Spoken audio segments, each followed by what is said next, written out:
É ficar louvando ao Senhor e terminar a noite adorando a Ele, né?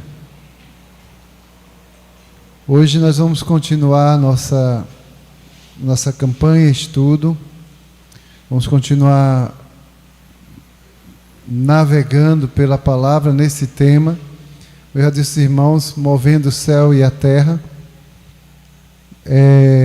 Realmente é um tema para um livro mesmo, né? E já falamos sobre vários temas, falamos sobre o conhecimento, sobre a oração, falamos sobre vários temas, e hoje nós vamos falar sobre o tema quebrando grilhões, abrindo portas. Quebrando grilhões, abrindo portas. É uma experiência que a gente tem, que a gente pode ter a nos expor à palavra de Deus, né? A Bíblia fala sobre esse tema, mas praticamente hoje é um dito popular cristão, né? Diz que o louvor liberta. A gente fala, a gente utiliza essa expressão, mas textualmente a gente encontra conotações e denotações semelhantes, mas textualmente a gente não encontra, né? O louvor liberta.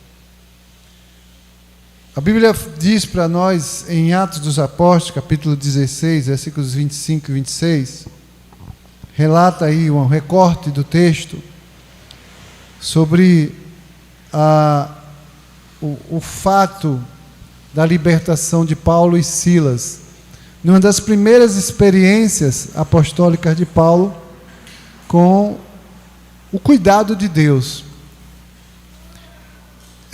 Uma coisa que a gente precisa entender é que Deus tem cuidado de nós. Amém? Deus tem cuidado de nós. Quando alguém cuida da gente, a gente tem palavras de agradecimento. Quando você imagine, né, um homem casado ou uma mulher casada, ou mesmo um filho ou uma filha, acordar pela manhã com o café da manhã sobre sua mesa ou sobre sua cama, o que você vai dizer?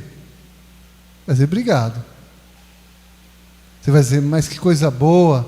Você vai dizer algo para a esposa, ou para o esposo, ou para a mãe, ou para o pai, de forma graciosa, seja agradecendo por aquilo. Essa é uma ação do louvor. A gente louva por algo que a gente recebeu. E cabalmente, verdadeiramente, Deus cuida de nós. E esse texto aqui mostra a experiência de Paulo desse cuidado de Deus. Diz assim: por volta da meia-noite, Paulo e Silas oravam e cantavam hinos a Deus. E os outros presos ouviam. O texto revela que eles estavam encarcerados, que eles estavam na presença de outros presos, e que eles estavam em uma masmorra, né, preso por cadeias. Hoje a gente tem a nossa legislação moderna, ela não penaliza de uma forma,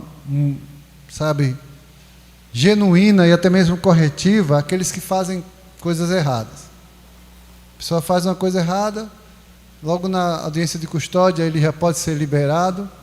Esses dias uma decisão judicial, uma mãe que havia matado o filho junto com o esposo, com o padrasto, a juíza condenou o padrasto porque ele era homem e inocentou a ré que efetivamente matou o filho, porque ela vivia na sociedade patriarcal e não era justo uma mulher ser presa por conta disso, porque ela já sofre por ser mulher. Isso é a nossa justiça. No tempo de Paulo e Silas, a justiça não existia também com tanta ênfase, mas quando alguém era preso, ele era preso, e a palavra preso, ela tem ligadura com a expressão penalizado. Então o que acontecia? Eram colocados grilhões em suas mãos, e as mãos eram colocadas dentro de uma tábua, que a tábua tinha um recorte do espaço para colocar os braços, e aquela tábua vinha por sobre os braços, e era colocado um novo grilhão. Então a pessoa ficava presa de pé e de mãos naquelas tábuas, para não fugir. E era nesse estado que Paulo e Silas se encontravam. E o que acontece é que eles estavam nessa condição, fazendo o quê? Louvando a Deus. Nessa condição, Paulo e Silas estavam ali adorando a Deus. Agora, como é que você consegue conceber uma pessoa nesse estado cantando louvores a Deus? E aí a palavra diz, nesse ínterim, quando eles estavam cantando hinos e orando, um orava, outro cantava, outro orava, né? Os presos estavam ali testemunhando, como está lá em Isaías, nós acabamos de ler, Isaías 43. De repente, houve um forte terremoto, e até os alicerces da prisão foram sacudidos. No mesmo instante, todas as portas se abriram e as correntes de todos os presos se soltaram. O que é que Paulo e Silas estavam fazendo? Estavam adorando a Deus. Então, não existe o texto dizendo o louvor liberta, mas o que aconteceu aí? O louvor libertou. Amém? Vamos começar logo lendo a Bíblia, né? Tiago, capítulo 2 Crônicas, capítulo 20, versos 20 e 21.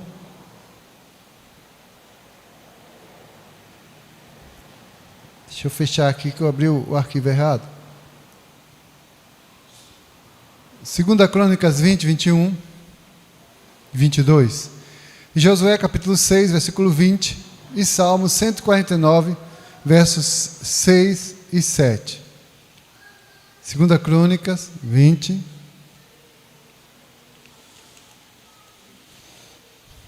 Amém? Você abriu aí sua Bíblia, não?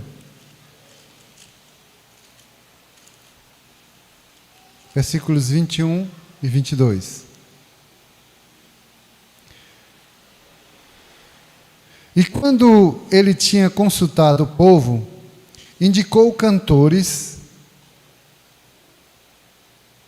Fechar aqui, deixa eu fechar.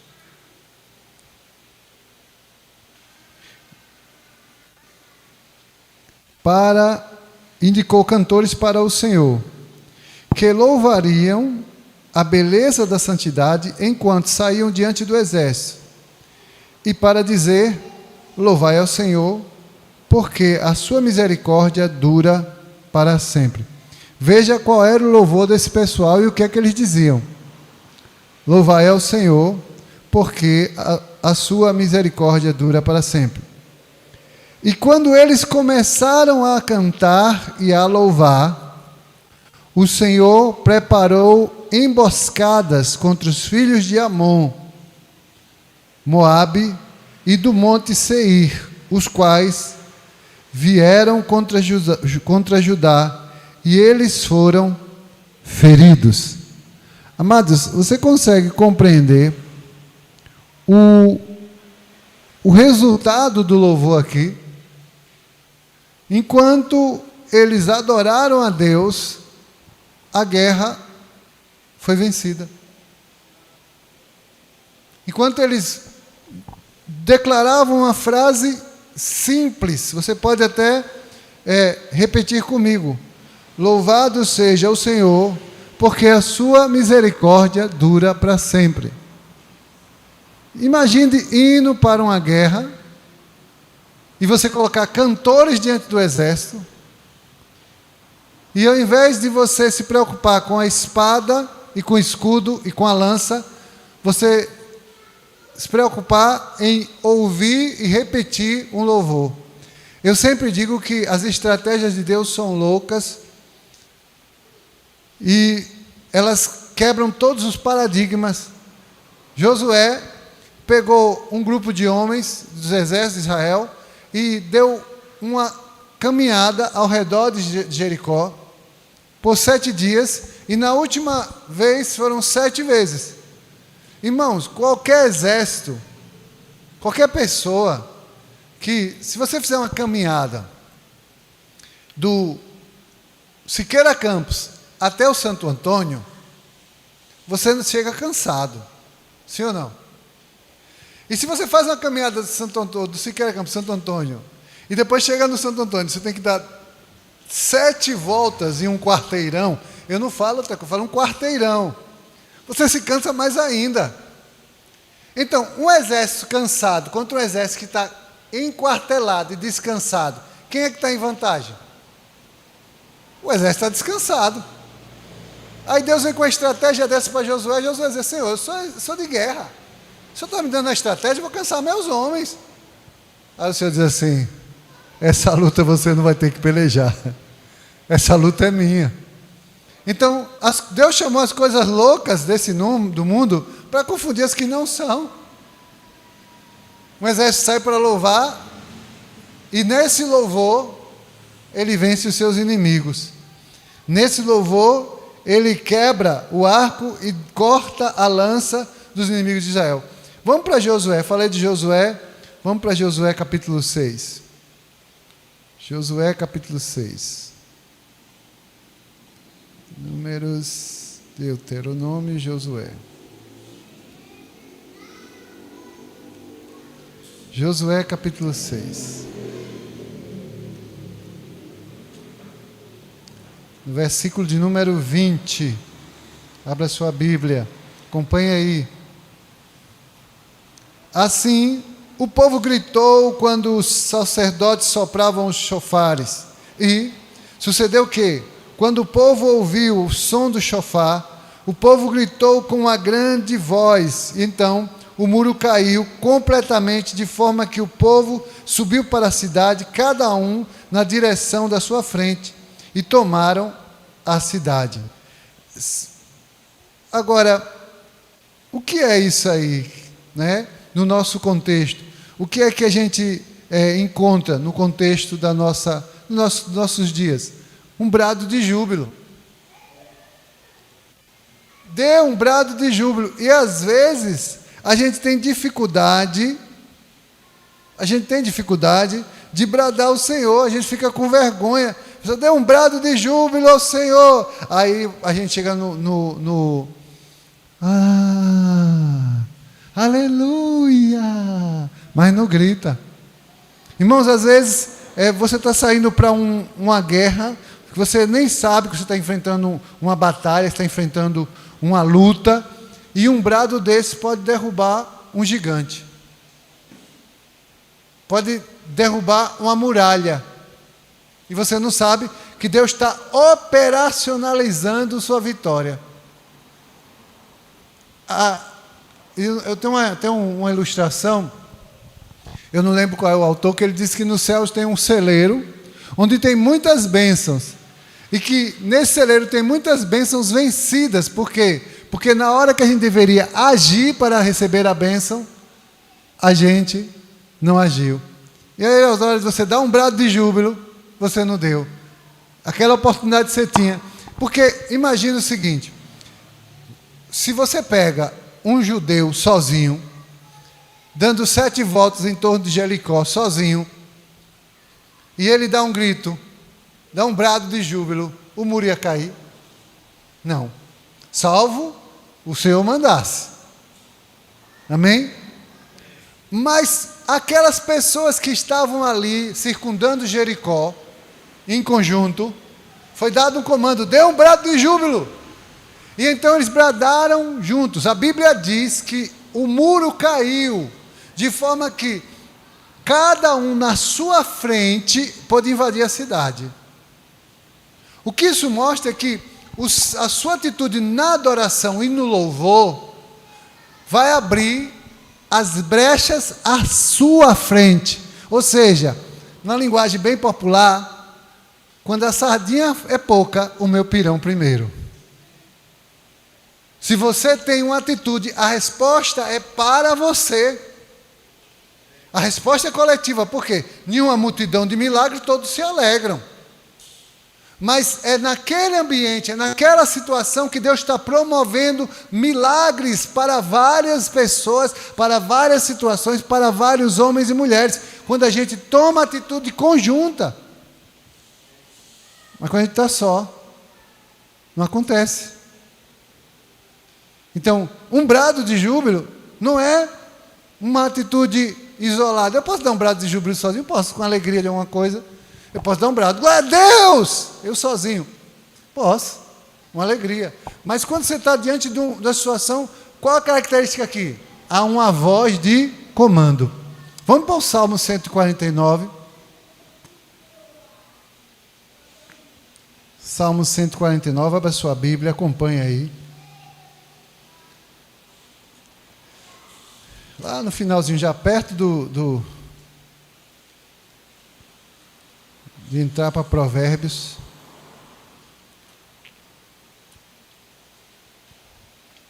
Versículo 6 e 7.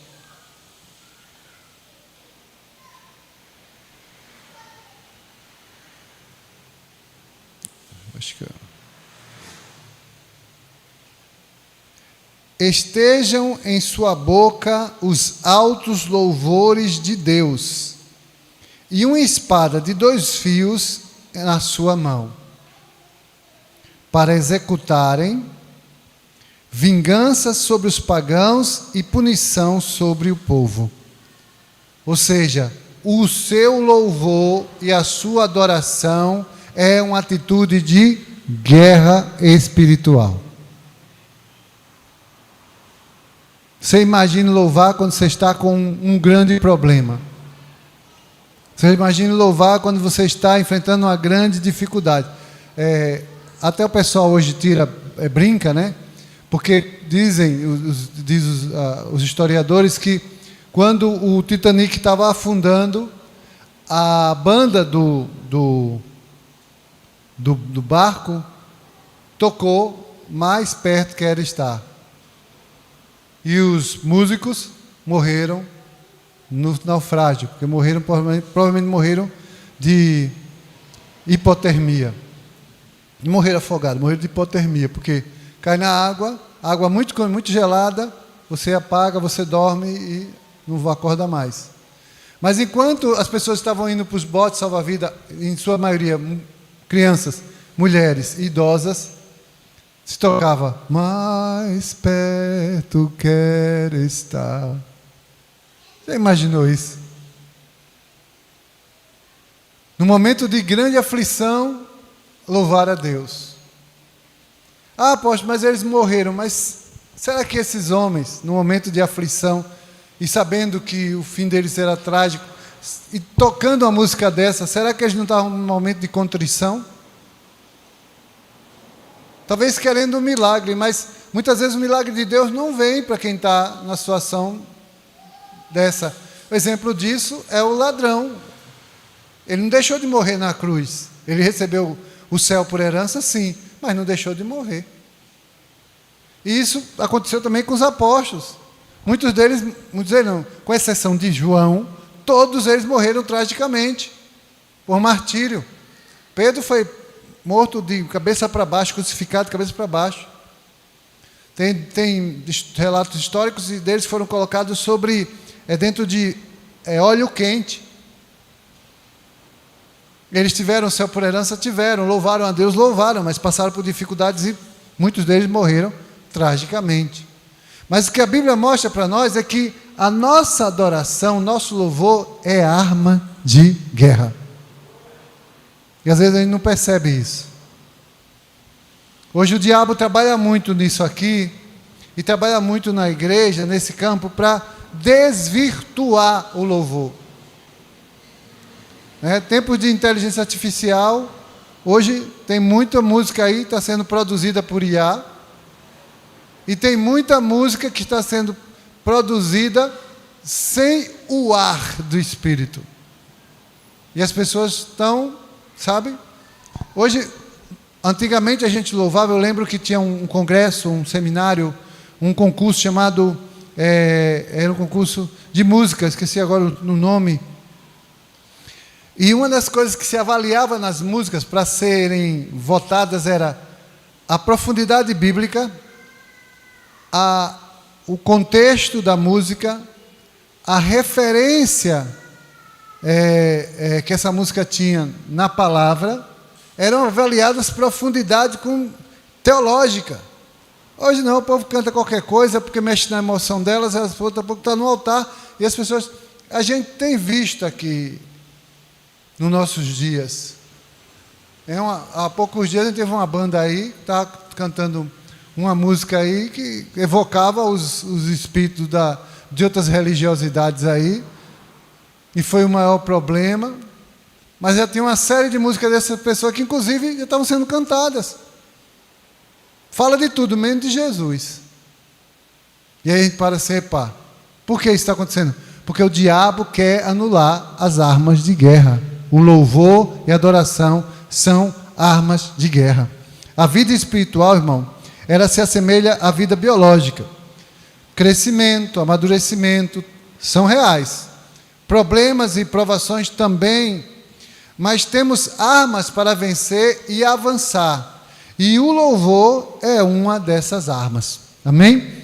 Em João capítulo 4, versículos 23 e 24, a Bíblia diz: mas a hora vem, e agora é, em que os verdadeiros adoradores adorarão o Pai em espírito e em verdade. Porque o Pai procura tais que assim o adorem. Deus é espírito, importa que os que o adorem em espírito e em verdade. Irmãos, é uma coisa tão séria, a adoração e o louvor, que a Bíblia diz que Deus procura os que fazem isso de forma verdadeira. Se a Bíblia diz que Deus está procurando quem adora de forma verdadeira, é que eu estou sem minha carteira aqui. Se tem uma nota de R$100 verdadeira, por que tem uma nota falsa? Então, muitas vezes, nós podemos ser adoradores. Escute, a Bíblia não está dizendo que não é adorador. A Bíblia está dizendo que é adorador. Mas não é adorador em espírito e em verdade. Ruá emet, não é lo. Não. É adorador, mas não é em espírito, não é em verdade. E pode ser adorador em espírito de mentira. Então, qual deve ser a minha preocupação? Que a minha adoração esteja pautada na verdade. E como eu posso pautar minha adoração na verdade? João capítulo 17, versículo 17. Abra a sua Bíblia.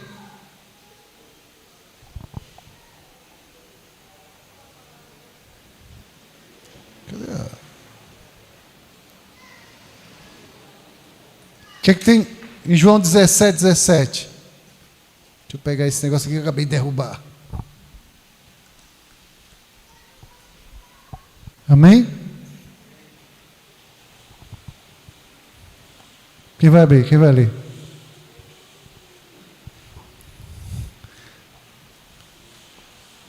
Os auxiliares estão brincando ali. Santifica-os pela verdade. Tua palavra é a verdade. Amém? Então, como é que se revela um adorador verdadeiro? Através da palavra. Então, minha adoração tem que estar pautada na palavra. Ela tem que estar imersa na palavra. Não é um sentimento, não é uma atitude que eu tomo, não é uma situação manifesta, é profundidade bíblica.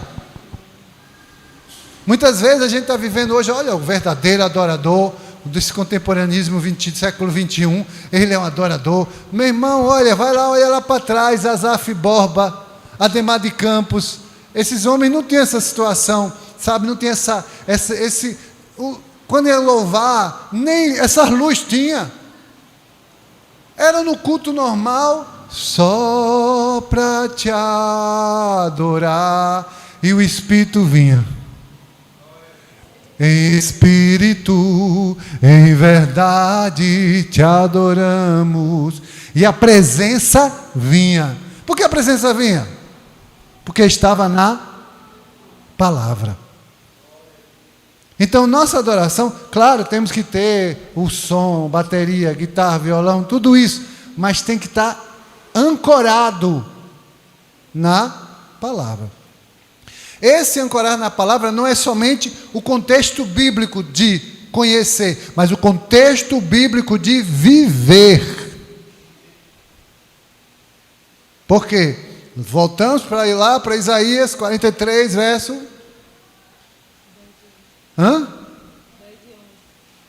Precisamos saber testemunhar, porque através do nosso testemunho, você está aqui no altar, você está no meio da igreja, você está na célula, você está onde for, você testemunhando, as pessoas vão saber e vão acreditar no Deus que você serve, sabendo que Ele é salvação. Por quê? Porque você está na palavra. Quando a gente não está na palavra, levantar as mãos é um ato de falsidade. E as pessoas identificam isso, e elas julgam isso, e elas deixam de crer por isso. Irmão, não é uma questão de tonalidade, né? Às vezes eu vou cantar, desafino para os irmãos, às vezes os irmãos vão cantar, desafinam para mim, mas não é a questão do tom. É a questão da realidade, da adoração genuína, de vida. O que está apresentando aqui, nesse microfone, nesse violão, nessa guitarra, nessa bateria, não é a minha qualidade musical. Claro, como seres humanos, nós apreciamos a beleza, a gente quer qualidade, louvor, afinação. Mas mais que isso, a gente quer vida. Porque qualidade de música, afinação, os melhores músicos, quer queiramos ou não, uma parcela deles está no mundo. Sim ou não? Mas os que vão para o céu estão em Deus. Então não é uma questão de tonalidade, de qualidade, ou qualquer atributo meramente artístico de caráter romano, helenístico, não. A palavra fala de sinceridade, fala de revelação plena, e a quem se adora. Porque adoração é uma forma de vida, é como a gente vive. Adoração é que você acorda de manhã, você dobra os seus joelhos para orar. Ah, poxa, eu oro meio minuto, não tem problema, é adoração. Você está começando pelo caminho certo, você está consagrando o seu dia a Deus. A adoração é que eu leio a palavra, mas eu só leio um versículo. É adoração, você está embasando sua vida, e o seu passo a passo, é step by step. Ninguém vai no supermercado e compra o supermercado todo, você compra o que precisa. E às vezes eu vou ao supermercado e compro só carne do sol. Às vezes eu vou ao supermercado e compro só um coloral. Tem dias que a gente vai, sabe, carrinho é cheio. Mas eu não compro no supermercado todo, você vai buscar o que precisa. Presença de Deus é assim, você vai buscar primeiro porque Ele é pleno. Deus é pleno. Deus é pleno. Eu preciso saber quem estou adorando, eu preciso saber o porquê estou adorando, eu preciso saber a quem estou adorando, mas a minha adoração é verdadeira, genuína, porque ela está pautada na palavra. Quando a gente pensa, por exemplo, um dos problemas de conflito de muitos jovens, inclusive, no quesito adoração, é porque ele não consegue se encontrar nesses parâmetros que a gente cria. E quando ele não consegue se encontrar nesses parâmetros, às vezes a adoração precisa, a pessoa chega...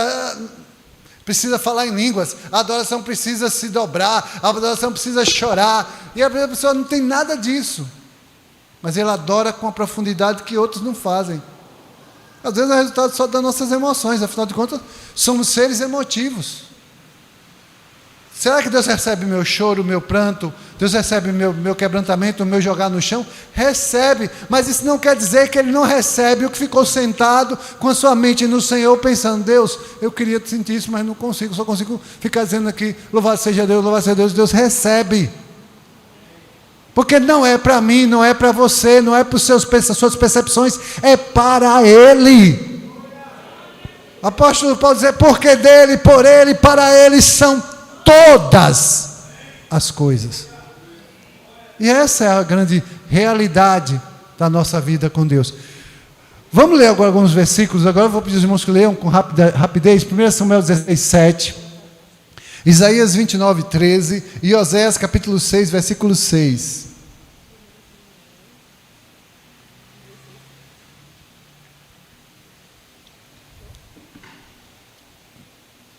1 Samuel.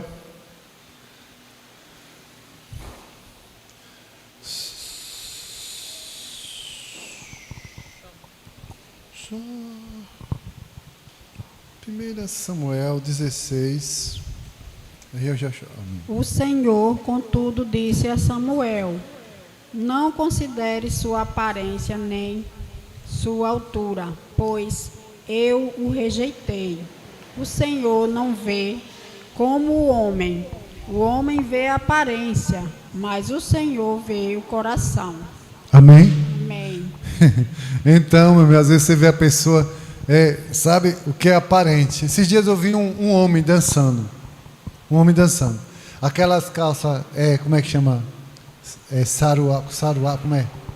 Aquelas calças grandes, saru alguma coisa, não é? Saruel,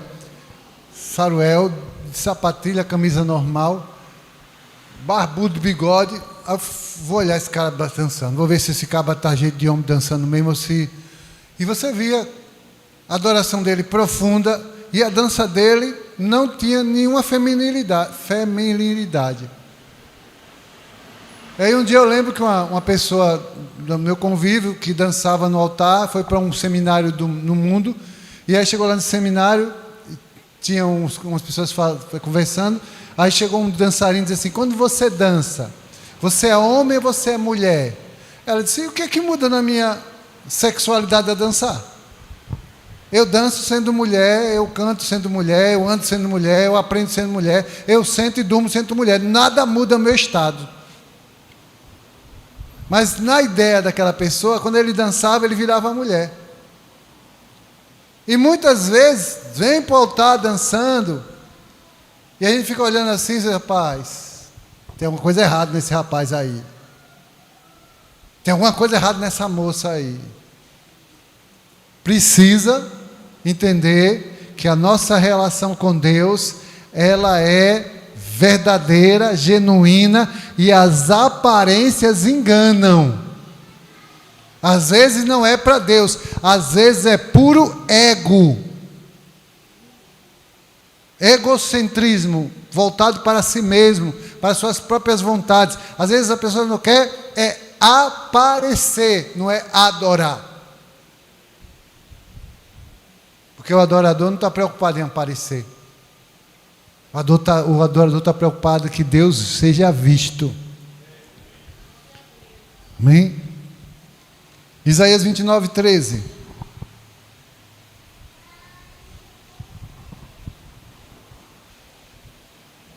O Senhor diz: esse povo ora a mim com a boca e me louva com os lábios, mas o seu coração está longe de mim. A religião que eles praticam não passa de doutrinas e ensinamentos humanos, que eles só sabem repetir de cor. Ui, doeu. Irmão, posso ler esse versículo 10 vezes, toda vez dói. Só é louvor de... Irmãos, o que a gente precisa entender é que se Deus falou isso, isso foi lá no passado. Não, isso é presente. E a gente tem que lutar com unhas e dentes e com joelhos para que não seja o nosso presente, porque isso ainda é verdadeiro e ainda acontece na igreja de Cristo dos últimos dias. Não é o mormon, não, é na nossa igreja. Se esse povo só está me louvando só de lábios, mas o coração deles está longe, e isso acontece e muito. Bom, aqui para nós, me perdoem os partidários, vocês têm alguém aqui com partidário, mas como é que alguém vai para uma praça de forró cantando músicas evangélicas, dizendo que isso é para Deus. Como é que vai? Mas eu tenho certeza que tem muito crente, inclusive até do nosso ministério, que vai. É porque é show, apóstolo, eu vou para o show. Show. Não, eu não vou para show, eu vou para adoração. Para louvar a Deus, bem dizer o nome do Senhor. Olha, eu lembro que eu era garoto, então acho que eu namorava com essa moça ainda. A gente foi para um evento na igreja, no prédio, no ginásio da Associação Atlética de Sergipe. Eu acho que era Quando chegou lá, quem foi cantar foi um cantor famoso no meio evangélico, chamava Luiz de Carvalho. Gordão, sabe, cantava: eu te amo mais que a ovelha uma flor, moram sem ovelhas, desse jeito mesmo, eita no aprisco, de terno e gravata. Quando ele chegou no ginásio, ele chegou escoltado por 4 policiais. Veja, chegou no ginásio, com a Bíblia debaixo do braço, escoltado, um policial aqui, outro aqui. Foi para lá, para o lugar onde fizeram a plataforma, onde fizeram o palco, né? Aí quando eu olhei, eu disse assim: para que aquilo ali? Aí estava ao meu lado, estava um irmão da igreja assim: rapaz, eu acho que é para as irmãs não ir em cima dele. Aí eu disse: rapaz, quem é a irmã? Quem é a irmã que vai em cima desse homem, pelo amor de Deus? Ou seja, no meu tempo, lá com a minha juventude, esse negócio de tietar, cantor evangélico, isso não existia, irmão. Não existia. Hoje, só Deus tem a misericórdia dos relatos que eu, como pastor, ouço. Só Deus tem a misericórdia. E dizer que isso é louvor a Deus? Louvor a Deus? O louvor de lábios. Mas o coração está preocupado com outras coisas, em se exibir, está preocupado em lucrar, em receber dinheiro, está preocupado com meia lã das ovelhas. Essa é a preocupação. Porque louvor é para Deus, aí não se preocupa com nada, Deus providencia tudo. Após mais um cantor desse vem para cá, tem que pagar bem a ele. Não, irmão, olha, na minha visão, por exemplo, hoje, nossa transmissão, se tocar uma música evangélica, todos tocam música evangélica, eu que faço triagem, nós somos, a gente chama de strike no YouTube. Por quê? Porque eles cobram direitos autorais de todas as músicas evangélicas tocadas. Peraí, essa música não é para Deus? Como é que você vai cobrar direito autoral e ameaça tirar o YouTube da igreja do ar por causa disso? Onde está isso aí? Tem adoradores sinceros. Eu conheci muitos sinceros. E conheço muitos sinceros. A pessoa tem que viver digno, é obreiro do seu salário? Tem. Mas existem, infelizmente, muitos que não entendem a profecia, não entendem a palavra, não entendem essa verdade. Abra sua Bíblia em Oséias capítulo 6, versículo 6. Porque eu quero misericórdia e não sacrifício, e o conhecimento de Deus mais do que holocaustos. Amém. Quero misericórdia, não quero sacrifício. Quero que se conheça. Voltamos lá para o primeiro tema do primeiro capítulo do nosso estudo. Conhecer a Deus. Senhor Deus, eu quero ser conhecido. Eu não quero atitudes loucas. Não quero sacrifício. Uma atitude louca. Quando você mata um animal, sangra ele, toca fogo, que não é coisa normal. Senhor, eu não quero isso. Eu quero que vocês tenham consciência. Eu quero que vocês saibam o que vocês estão fazendo. Eu quero que vocês saibam quem vocês estão adorando. Eu quero que vocês entendam quem eu sou. Para que vocês provem o que eu posso fazer por vocês.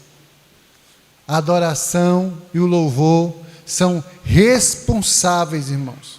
Responsáveis pela quebra de barreiras. Porque é uma arma de guerra para nossas vidas.